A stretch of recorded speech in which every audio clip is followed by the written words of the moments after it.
Welcome to Viva La Vulva, the podcast that explores and teaches about the goodness of the vulva. Here is your host, Dr. Cara Quant, an internal medicine doctor and advocate for female sexual health. So I wanted to actually move into like the apps and the digital solutions because I feel like that is like big. There are a lot of apps out there already, like, the Flow app for following along in your like menstrual cycle and knowing when that you had a period last and when you're ovulating and things like that. And so like up until this point of 2026, when we're recording, there is been a lot of information about like menstruation and fertility and maternal care. But now femtech is moving into something called deep femtech, which I've never heard of. So deep femtech is more of like getting into like the internal workings of a woman.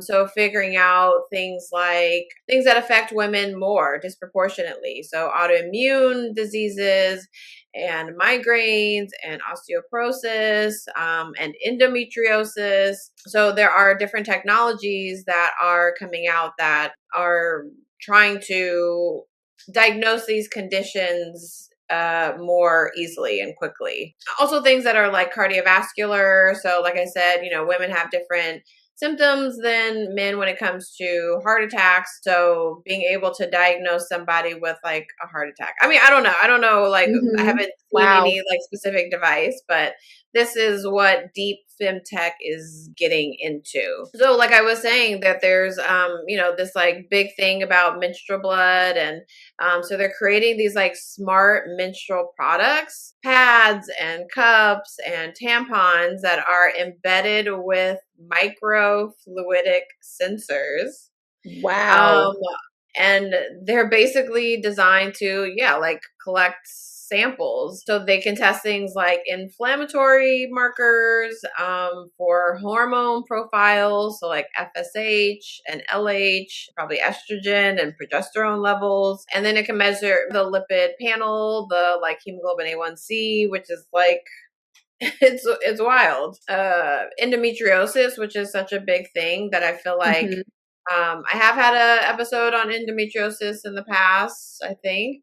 But endometriosis, for anyone who doesn't know, it is where the tissue of the endometrium, or the lining of the uterus, grows in other places. So it grows in the stomach, it grows like near the liver, it grows in like different places, and it can cause symptoms and like infertility issues. So there's going to be like breakthroughs in technology for endometriosis. So algorithms trained on thousands of ultrasounds, which can now detect the subtle granular tissue changes indicative of early stage endometriosis. I mean, I feel like that's a cool thing, because there's been people who've come and been like, oh, why aren't you doing like regular ultrasounds on me to detect endometriosis? And it's like, it's not a way to detect endometriosis. Still so helpful. I feel like that's such a huge break for people who have experienced or suffered from endometriosis, because anyone who I've spoken to or read about on endometriosis,